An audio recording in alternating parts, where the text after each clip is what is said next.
반석 위에 지은 집, 반석 위에 지은 집 이런 제목으로 말씀을 증거하겠습니다. 자, 이제 오늘까지 해서 마태복음 5, 6, 7장에 나오는 산상수훈이라고 하시는 예수님께서 산에서 제자들과 여러 모인 무리들에게 말씀을 전하셨던 그 말씀을 이제 맺도록 하겠습니다. 그리고 이제 그 다음에는 이제 한두 주 자유로운 주제로 설교한 다음에 이야기 때는 요한계시록을 좀 살펴볼까 해요.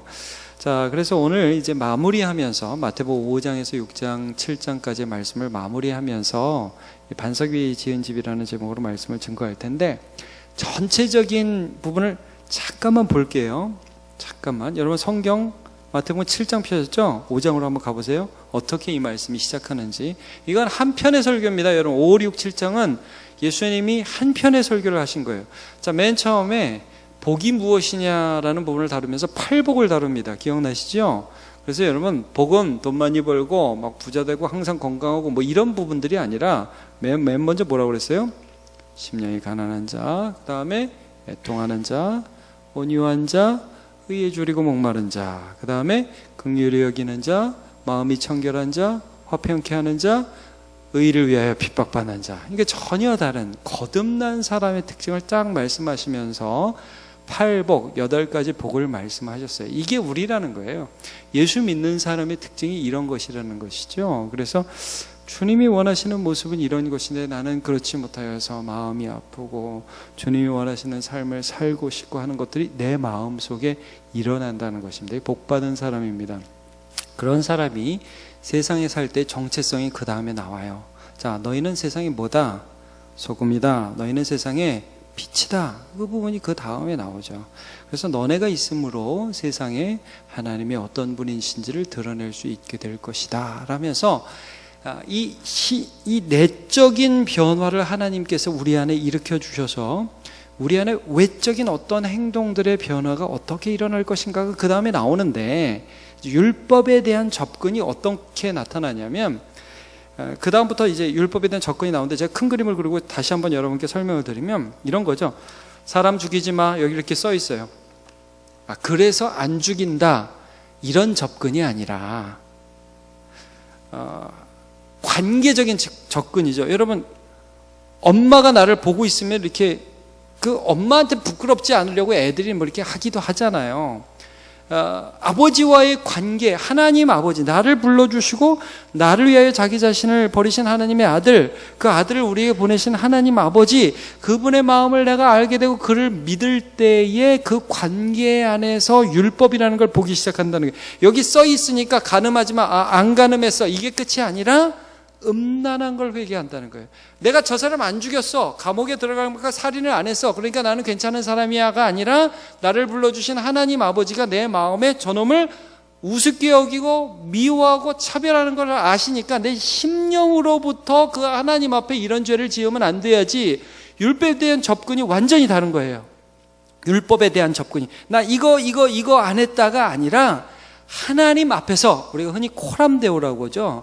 그런 면에서 나는 이렇게 살면 안 되는데 하는 접근이 시작돼요. 거기서 삶이 변하기 시작해요. 여러분 그래서 뭐뭐 나옵니까? 거기 보면 형제한테 성질내는 거 이런 거 하지 마라. 근데 살인하지 않는 것 이전에 하나님 앞에서 내가 형제를 대하기 시작하는 것이 나타나야 되고, 간음이 아니라 간음 안 하면 됐어 이 정도가 아니라 음욕을 품는 것 자체, 하나님 앞에서 내 눈을 뽑아버려야지 이렇게 접근을 한단 말이죠.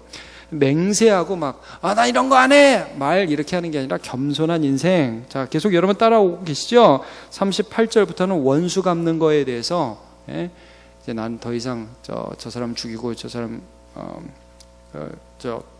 나한테 맡겼으니까 저 사람한테 원수 갚아야지, 그런 접근이 아니라 하나님의 마음으로 원수를 사랑하는 삶을 살아야 한다는 것을 내가 알고 살아간다는 거죠. 미워하는 나를 견디지 못한다는 것이죠. 여러분 그래서 48절이 중요한 거예요. 여러분 5장 48절 한번 같이 읽어볼까요? 시작.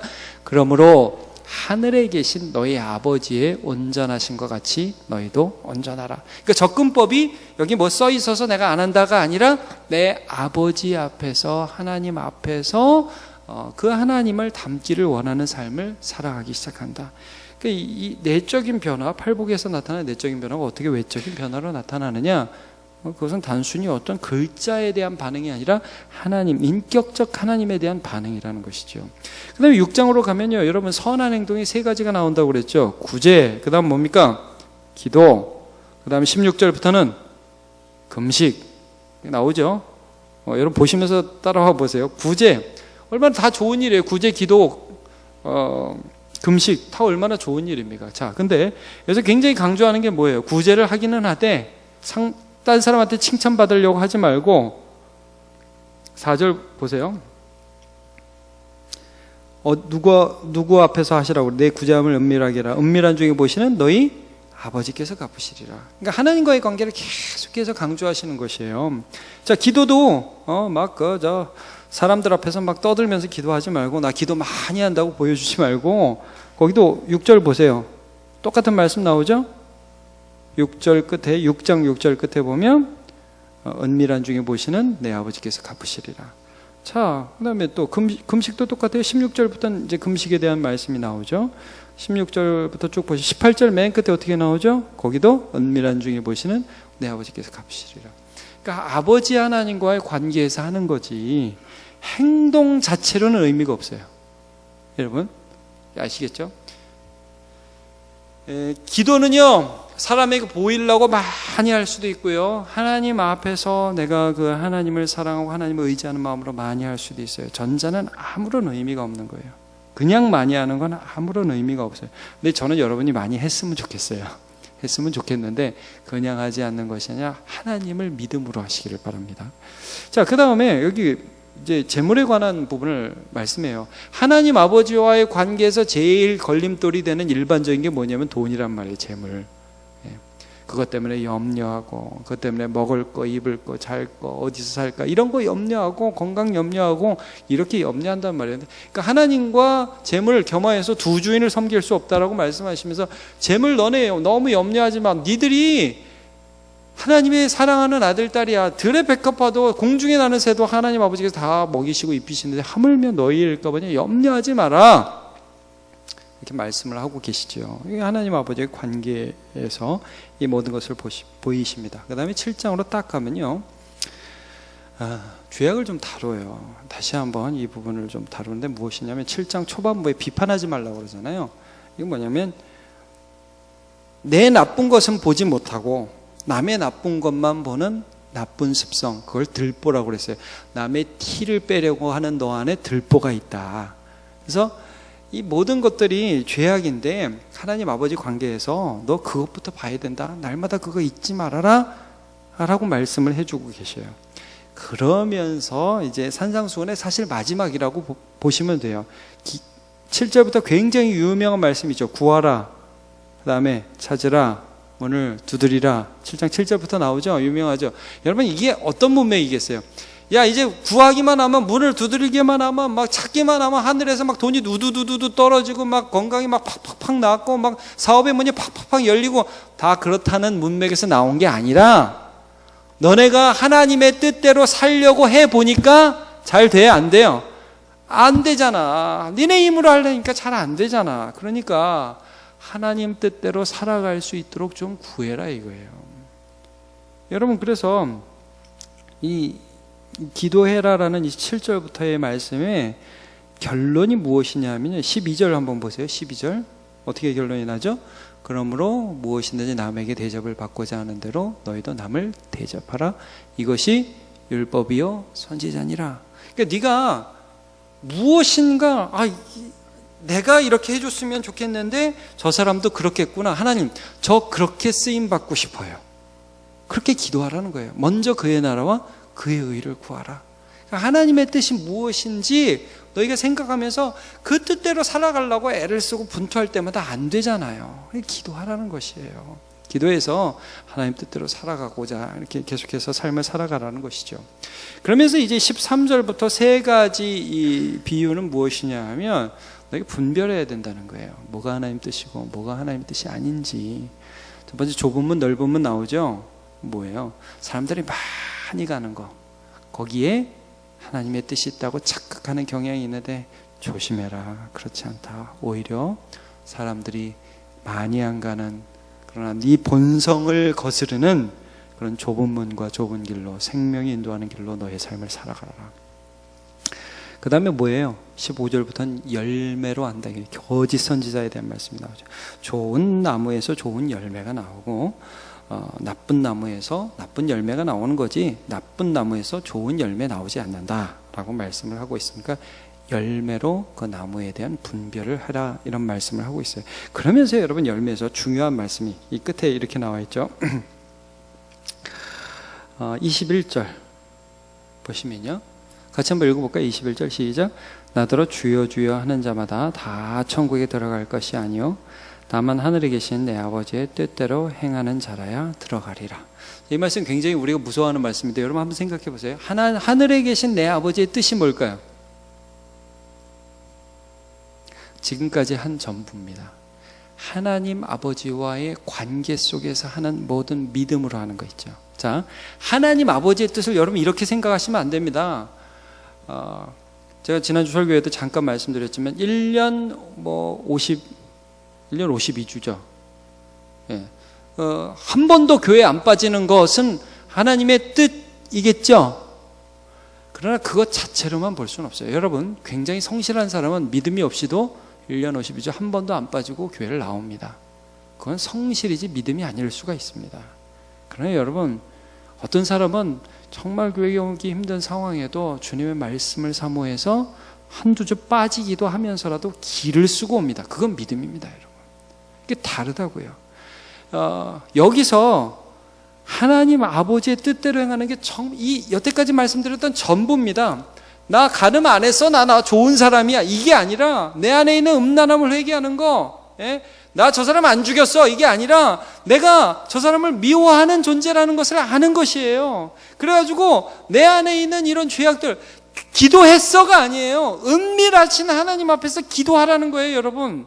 근데 이 사람들은 열매를 어떻게 하냐면 주여 주여, 그 다음 절도 보세요. 내가 선지자 노릇을 하고 귀신을 쫓고 이런 일을 다 했습니다. 여러분 그거는 내 열매로서 선지자 노릇을 한 거란 말이에요. 그런 건 하나님 앞에 아무런 의미가 없다고. 여러분 믿음으로 하지 아니한 모든 것이 죄니라.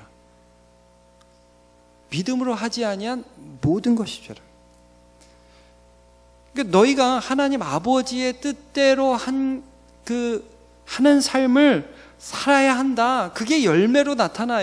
이게 이유가 돼서, 하나님이 이유가 돼서 삶에 하나님의 열매가 나타나는 것, 그게 너네 삶이 되어야 한다. 이거 분별해라. 좁은 길로 가야 되는 것이다. 이게 열매로 나타나는 것이다. 그러면서 오늘 최종적으로 어떻게 분별을 하라고 말씀합니까? 오늘 본문에 너무 유명한 비유죠. 자, 24절 25절. 그러므로 누구든지 나의 이 말을 듣고 행하는 자는 그 집을 반석 위에 지은 지혜로운 사람 같으리니 비가 내리고 창수가 나고 바람이 불어 그 집에 부딪히되 무너지지 아니하니 이는 주추를 반석 위에 놓은 까닭이요. 자, 26절 27절은 같이 읽어봅시다. 두 절 시작. 나의 이 말을 듣고 행하지 아니하는 자는 그 집을 모래 위에 지은 어리석은 사람 같으리니 비가 내리고 창수가 나고 바람이 불어 그 집에 부딪힘에 무너져 그 무너짐이 심하니라. 자, 이런 비유죠. 한 사람은 집을 반석 위에 짓는다. 근데 반석 위에 짓다 보니까 지혜로운 사람인데 이 사람은 이 집은 사실은 예수님의 말씀을 듣고 행하는 사람이 이 집 같다 이런 말씀이잖아요. 이 집은 반석 위에 지은 집 같아서 비가 오고 창수, 홍수가 나고 바람이 불어서 이 집에 쫙 부딪힌다는 거죠. 팍팍 부딪힌다는 거예요. 뭐 예수님 당시의 집이 오늘날 우리 시대의 집하고는 다르죠, 여러분. 그냥 이렇게 기둥 세워가지고 집 짓는 거예요. 뭐 요즘같이 무슨 철근 받고 콘크리트 내리고 이런 집이 아니었잖아요. 근데 이게 탁탁 치면 바람이 불어치고 그럴 때 이 기초공사가 잘 되어 있는 이 집은 안 넘어간다 이거예요. 근데 모래 위에 지은 집은 탁탁 넘어간다는 거죠. 자, 근데 이 본문에서 제가 조금 전에 24절 PPT도 준비할 때 굉장히 중요한 게 예수님의 말씀을 듣고 행하는 자는 반석 위에 지은 집 같고 예수님의 말씀을 듣고도 행하지 않은 자는 모래 위에 지은 집 같다. 여기서 참 중요한 구절이 뭐냐면요, 예수님의 말씀을 듣고예요. 듣고. 여러분, 예수님의 말씀을 들어요. 오늘도 들으시죠? 그러면 한번 물어볼게요. 사시는데 말씀이 생각이 나요? 안 나세요? 순간순간 하나님 말씀이 생각나십니까? 그리고 그 말씀대로 살아가고자 하는 마음을 하나님께서 주십니까? 네. 이렇게 세상이 말씀대로 살지 말라고 그럴 때 갈등이 일어나십니까, 여러분? 야, 그렇게 하지 마 라고 할 때 말씀대로 해야 되는데 하는 갈등이 일어나십니까? 여러분, 그럴 때 그게 성령의 역사거든요. 근데 그 말씀대로 세상을 이기면서 말씀에 순종하면서 사는 것, 그런 삶이 반석 위에다가 집을 세워나가는 삶이라는 거죠. 네. 들어요. 들어서 그 말씀이 삶의 열매가 돼요. 네, 들어도 뭐 그건 그거고 나는 나고 내 생각대로 사는 게 아니라는 거죠. 마태복음 21장에 보면 예수님이 이 비유 하시잖아요. 여러분 이거 기억나시죠? 예수님이 믿지 않는 바리새인들을 향해서 세리와 창녀보다 너네가 못하다 이런 비유를 하시는데 이렇게 비유하세요. 자, 어느 집에 아빠가 있다. 근데 형제가 둘이 있는데 큰형을 불러가지고 아버지가 이렇게 얘기했어요. 말씀하셨어요. 야, 밭에 가서 일 좀 해라. 그러니까 큰형이 뭐라고 대답을 하냐면, 네 아버지, 가서 제가 일하겠습니다. 나왔어요. 나와서 밭에 갔느냐 안 갔느냐? 안 갔단 말이에요. 이 큰아들 이 녀석은 아버지 말을 귓등으로 들은 거죠. 아버지를 무시한 거죠. 둘째 아들은 딱 아버지가 얘기하니까 뭐라고 그래요? 실소이다. 그러고 나왔어요. 나왔는데 밭에 가서 일을 했어요. 여러분, 말은 실소이다 했는데 왜 밭에 가서 일을 했을까요? 그 말이 마음에서 실소이다. 근데 말은 했는데 그 말하고 나니까 가슴이 너무 아픈 거예요. 그죠? 여러분, 우리도 청개구리 같이 해봐서 다 알죠? 싫습니다 한번 하면 굉장히 마음이 좀 그렇죠. 그래서 모르겠습니다. 저는 뭐 우리 성도들 제가 말했을 때 뭐 이렇게 저한테도 싫습니다 하는 분이 별로 안 계신데, 제가 가끔은 그런 분을 만나요. 제가 이렇게 집사님 요것 좀 그랬을 때, 목사님 제가 이번에는 정말 안 될 것 같습니다. 이렇게. 그래서 저는 안 된다고 생각을 했고 그냥 그런가 보다 하는데, 본인이 가가지고 막 걱정하는, 내가 목사님이 말씀하셨는데 막 그러면서 나중에 하는 분도 있고 그래요. 그런 분은 참 이렇게 괜히 안 그러셔도 되는데 참 제가 부담을 드린 것 같아 죄송하기도 해요. 그러나 여러분, 혹시 저한테는 그러실 수 있지만 하나님께는 그렇게 할 수 없죠. 그렇죠? 여러분, 우리 하나님께서 우리에게 어떤 말씀을 딱 하셨는데, 주님 이게 우리가 이럴 때 주님 그거는 못하겠는데, 정말 그거는 못하겠는데, 안 되는데, 안 되는데 자꾸 생각나네. 그거 미치겠네. 알겠어요 하나님, 그럼 할게요. 이렇게 우리가 변하죠. 여러분, 그게 믿음으로 사는 거예요. 그게 믿음으로. 예수님이 그 둘째가 오히려 아버지를 공경한 거라고 그랬어요. 여러분, 이제 이 비유가 참 재미있는 게요, 내 말을 듣고 행하는 어떤 사람이라고 했는지 기억나세요? 내 말을 듣고 행하는, 그거 보세요. 뭐라고 했어요? 내 말을 듣고 행하는 자는 반석 위에 지은 어떤 사람? 집을 지은 지혜로운 사람. 그럼 내 말을 듣고도 행하지 않는 사람은 모래 위에 지은 집을 지은 어떤 사람? 어리석은 사람. 여러분, 지혜가 뭐죠? 지혜는 하나님을 경외하는 것입니다. 하나님이 말씀하시면 그 말씀을 순종해야 할 뿐으로 하나님을 대우하는 것, 그것이 지혜로운 사람의 태도죠. 여러분, 한번 물어볼게요. 요즘에 수요 예배 나오면 바보라 안 합니까? 야, 주일만 가지 뭐 수요 예배까지 나오냐? 여러분, 오늘 수요 예배 나오실 때 혹시 그렇게 바라보는 사람들을 만나지 않으셨습니까? 하도 가니까 그냥 바보가 돼서 살고 계시죠? 앞으로 계속 바보로 사세요. 그게 지혜로운 것입니다. 하나님을 경외하는 것입니다. 하나님께서 하시는 말씀, 예수님이 하시는 말씀, 그 예수님 앞에서 나를 보는 것이지 세상과 상황을 따라서 나를 보지 않는다는 것이에요. 자, 이것이 성경에서 계속해서 누누이 하시는 말씀이에요. 하나님의 말씀을 내가 믿음으로 하나님의 말씀을 받는데, 나를 위하여 돌아가신 예수님을 내가 믿는데, 그의 말씀을 내가 받는데, 그것이 어떻게 삶의 행동으로 반영되지 않을 수 있겠는가? 예수님께로 와서 내 삶에 나타나는 이것만 믿음이에요, 여러분. 이것만 믿음입니다. 내가 하고 싶어서 하는 게 아닙니다. 그건 믿음이라 하지 않습니다. 그건 열정이라고는 할 수 있겠죠. 그러나 그건 믿음이라고는 하지 않습니다. 여러분, 이거 많이 우리가 착각하는데,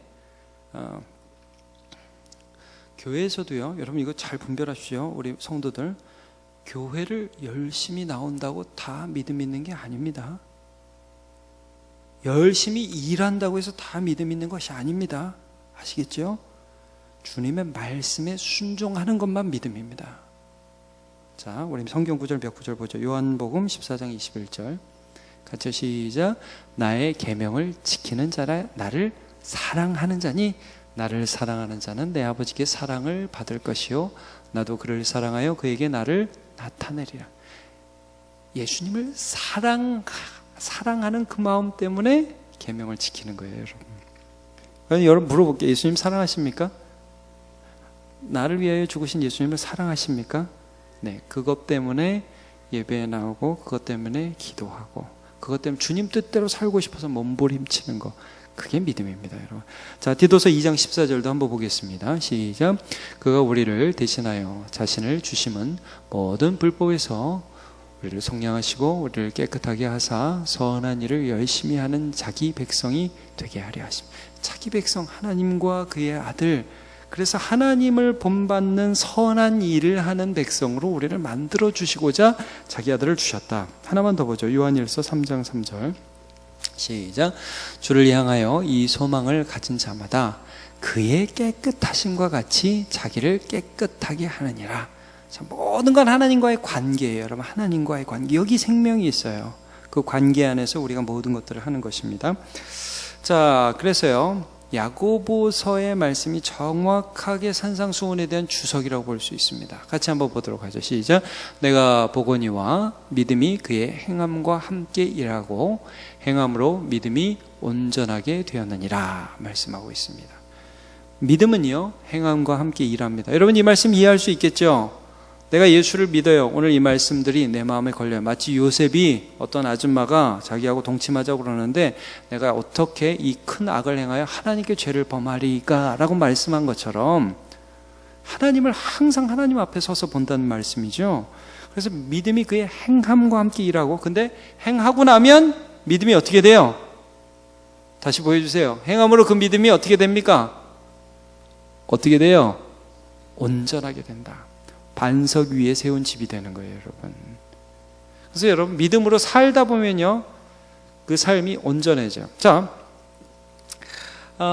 제가 두 가지 포인트만 간단하게 더 했으면 좋겠는데, 하나는 이거예요. 여러분, 반석 위에 지은 집, 제가 알기로는 우리 교회도 여기가 돌덩이였다면서요.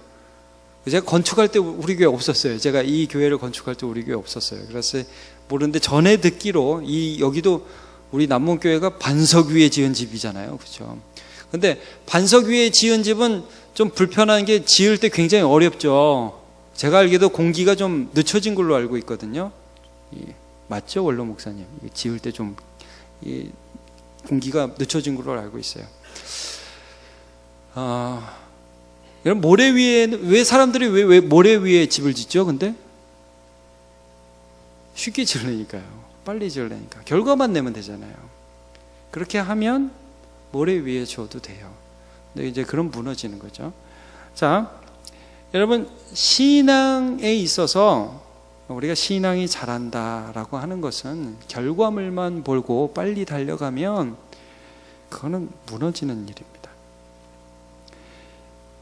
예수의 말씀을 알아가고 그 말씀을 순종하는 과정을 거치지 않고 우리가 신앙의 그 결과물을 내려고 한다. 예를 들면 이런 거죠.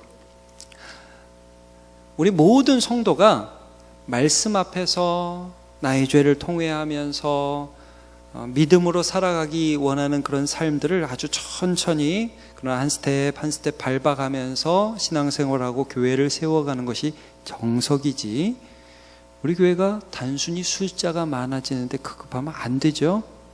여러분 늘 기억합시다. 그리고 우리의 신앙도 마찬가지입니다. 여러분 요 앞에 이 사람들 신앙을 봐봐요. 좀 전에 22절 한번 우리 다시 한번 보시면 22절 같이 한번 볼까요? 시작. 그날에 많은 사람이 나더러 이르되 주여 주여 우리가 주의 이름으로 선지자 노릇하며 주의 이름으로 귀신을 쫓아내며 주의 이름으로 많은 권능을 행하지 아니하였나이까 하리니. 이 사람들이 뭐 했습니까? 선지자 노릇하고 이제 주의 권능, 예수 이름으로 했다는 것 아닙니까? 선지자 노릇, 많은 권능을 행했다. 좀 원로 목사님도 이 부분 많이 강조하셨고 저도 마찬가지입니다. 우리 성도들 최근에도 지난주인가 우리 정주영 목사님 말씀하셨죠. 뭐 TV 조슈아인가 하는 사람이 우리나라에 집회 왔다고. 여러분 들어보셨습니까? 나이지리아인가 뭐 거기서 뭐 예언하는 목사님 막 그래가지고 막 축사하고 막 귀신 쫓는다. 제가 그런데 안 가죠. 우리 성도들 안 가죠. 예, 저는 안 갔으면 좋겠습니다. 그러니까 글쎄요. 정말 그런 데 가서 한번 낫는 거 하나님 그렇게 하실 수도 있는데요. 거기에 맞들여서, 만약에 거기에 맞들여서 예수님 말씀 듣고 내 죄악을 회개하고 주님 말씀 따라 살아가는 그런 분투를 하지 않는다면 말짱도루묵입니다. 정말 말짱도루묵입니다. 저는 그냥 좀 여러분이 하나님 말씀 앞에서 나의 죄를 이겨나가는 반석 위의 집으로 세워지는 데 집중하셨으면 좋겠습니다. 예. 그래서 기도원이나 이제 물론 이제 금식하기 위해서 뭐 강남 금식 기도원 가서 뭐 기도하시는 분도 계시고 그런 거는 괜찮아요. 근데 너무 막 이렇게 막 와 뭐 이런 와 뭐 이러는 거 있잖아요. 그런 거는 삼가하시는 게 좋을 것 같습니다. 자, 마지막으로 한 가지 포인트만 더 보도록 하겠습니다. 여기 보니까 반석 위에 지은 집이나 모래 위에 지은 집이나 공통점이 하나 있습니다. 물론 다 다른데 공통점이 있습니다. 무엇이 공통점이냐면 비가 내리고 창수가 나고 바람이 그 집에 부딪힙니다. 여기까지는 공통점입니다. 자, 이 말은 무슨 말이냐? 우리가 신앙이 좋으면 어려움을 안 당합니까? 그거 아니라는 거죠. 신앙이 좋고 우리가 기도를 하게 되면 항상 좋은 일만 있습니까? 아니라는 거예요. 비가 내려요. 여러분 신앙 좋은 집에 비가 내립니다. 창수가 나고 부딪혀요. 근데 부딪히는데 그 다음이 달라요. 그 다음이 어떻게 다릅니까? 넘어지지 않습니다. 예수님의 말씀에 계속해서 붙들린 자 있죠. 예수님의 말씀을 지키려고 몸부림쳐 왔던 자, 그 말씀과 그 말씀에 대한 순종으로 자기의 집을 지어온 자는 비가 오고 창수가 나고 바람이 그 집에 탁탁 부딪히는데 쓰러지는 것 같아도 쾅 한번 흔들려도 안 쓰러진단 말이에요. 왜? 주초가 반석 위에 지어졌으니까. 예수의 말씀에 지어졌으니까. 사도행전 8장에 보면 시몬이라는 마술사가 나옵니다. 마술사가요, 베드로가 안수하니까 성령 내리는 걸 딱 봐요. 그러더니 이게 너무 갖고 싶은 거예요. 그래서 무슨 짓을 합니까? 자기의 돈을 들여가지고 그 은사 나도 좀 달라고. 베드로가 뭐라고 그랬습니까? 너 하나님의 은사를 돈 주고 살 줄 알았으니까 그 돈과 함께 망할지어다. 이게 뭐예요? 결과물만 어떻게 탁 했으면 좋겠다 이거 아니에요? 이게 망하는 거죠. 제가 이런 말씀도 많이 드렸잖아요. 제가 어릴 때는 방어 못하면 지옥 가는 줄 알았다고. 아주 막 그거 삼아오는데 하나님이 그게 아닌 것을 보여주셔요. 물론 여러분 해도 나쁜 게 아니고 안 해도 나쁜 게 아니라 그건 하나님의 선물이기 때문에 그것은 그런 식으로 접근하는 것은 아닙니다. 이 돈으로 살라고 했다면, 그러니까 여러분 시몬 같은 신앙을 가진 사람은 그의 신앙에 믿음을 따라 살아가는데 어려움이 온다, 힘든 일이 있다, 그럼 넘어지고 자빠지는 거예요. 여러분 다윗을 한번 볼게요. 다윗이라는 사람은 그가 이제 블레셋에서 망명 생활을 할 동안에 무슨 일이 있었냐면 시글락이라는 곳에 살고 있었거든요. 근데 한번 전투에 참여했다가 하여튼 우여곡절 끝에 그냥 돌아오게 되었어요. 돌아와서 보니까 아말렉 족속이 남아있던 다윗과 다윗의 신하들의 아내와 어린이들을 다 잡아간 거예요. 전쟁 갔다 왔더니 자기 동네가 폐허가 됐어요. 사람이 다 없어졌어요. 그러니까 모든 자기의 그 부하들이 미쳐버린 거예요. 왜냐면 마누라하고 애들이 없어졌으니까 다윗 죽이자고 막 나왔어요. 정신없어서요. 그때 이런 성경 구절이 있어요. 사무엘상 30장 6절을 보면 백성들이 자녀들 때문에 마음이 슬퍼서 다윗을 돌로 치자 하니 다윗이 크게 다급하였으나, 그냥 같이 읽어보죠. 시작. 그의 하나님 여호와를 힘입고 용기를 얻었더라. 여러분 이거죠. 크게 다급하였으나. 여러분 보통 크게 다급하면 그때 뭐합니까? 우리는 뭐합니까? 크게 다급하면 뭐하죠? 기도하시죠 여러분. 그게 보통입니다. 그러니까 다윗은 하던 대로 한 겁니다 사실은. 여러분 근데 예수를 믿고 기도하지 않는 사람은 크게 다급하면 보통 뭐하죠? 원망하고 염려하고 다급해서 실수하고 같이 싸우고. 여러분 다윗이 이때 크게 다급하였을 때 아마 하나님 앞에 기도했을 것이고 하나님께서 그에게 약속의 말씀이 생각나게 해주셨겠죠. 기름 부었던 그 시절, 아주 어린 시절 다윗에게 기름 부어 내가 너를 왕으로 삼겠다고 약속하여 주셨고 내가 너와 함께 하겠다고 약속해 주셨고 여태까지도 함께 해주셨잖아요. 다윗이 여태까지 하나님의 말씀 붙들고 순종하면서 살았잖아요. 사울을 죽일 기회가 2번이나 있었잖아요. 안 죽였잖아요. 계속해서 하나님 의지하고 살아왔잖아요. 하던 대로 하는 거예요. 그러니까 여러분 앞으로도 하던 대로 믿음으로 사세요. 예. 그러면 흔들려도 넘어가지 않을 수 있는 것입니다. 예. 우리 삶에 시험이 옵니다. 예수님이 우리 마음을 밭으로 비유하신 거 여러분 기억나시죠? 자, 맨 처음에 길가, 두 번째 돌짝밭, 그 다음 가시덤불, 네 번째가 좋은 밭이죠. 여러분 첫 번째 길가는 뭡니까? 말씀이 뿌려지는데, 씨앗이 뿌려지는데 새들이 먹었다. 이거 마귀가 바로 가져갔다. 그러니까 말씀에 반응을 하지 않는 게 길가입니다. 아예 반응 안 해요. 근데 여러분 돌짝과 가시바덤불은 굉장히 독특해요. 돌짝밭은 무엇입니까? 말씀이 이렇게 올라 하는데 세상에 그건 저 가시덤불이 환난, 말씀으로 인한 환난이 온다 이거예요. 말씀을 지키려고 그러는데 재정적인 어려움이 와요. 말씀대로 살려고 하는데 건강이 안 좋아져요. 그러면 말씀을 버려버리는 거, 그게 돌짝밭입니다. 그 다음에 가시덤불은 뭐냐? 유혹. 그 다음에 재물에 대한 유혹과 염려, 이런 것들이 마음에 가득 차가지고 넘어지는 거예요. 말씀을 들을 때는 기쁨으로 받아요. 가시덤불도. 근데 조금만 어떤 유혹이나 염려가 팍팍팍 넘어져서 한 번도 말씀대로 살지 않는 것이에요. 믿음이 아닙니다. 그래서 여러분 여기서 아멘을 크게 하시는 게 절대 나쁜 게 아닌데 여러분 크게 하십시오. 근데 제가 좀 가끔가다 놀라운 일은 여기서 아멘 크게 하시고 밖에 나가서 노멘 이렇게 사시는 분이 계셔가지고 아주 놀랍습니다.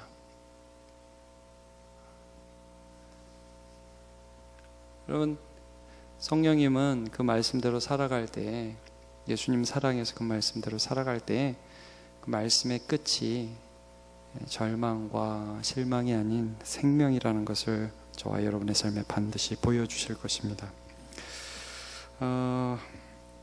산상수훈이 이제 마칩니다. 여러분 거듭난 자가 어떤 자인가라는 걸 쭉 살펴봤어요. 진짜 복이 뭐냐? 내 안에서 어떤 일들이 일어나느냐?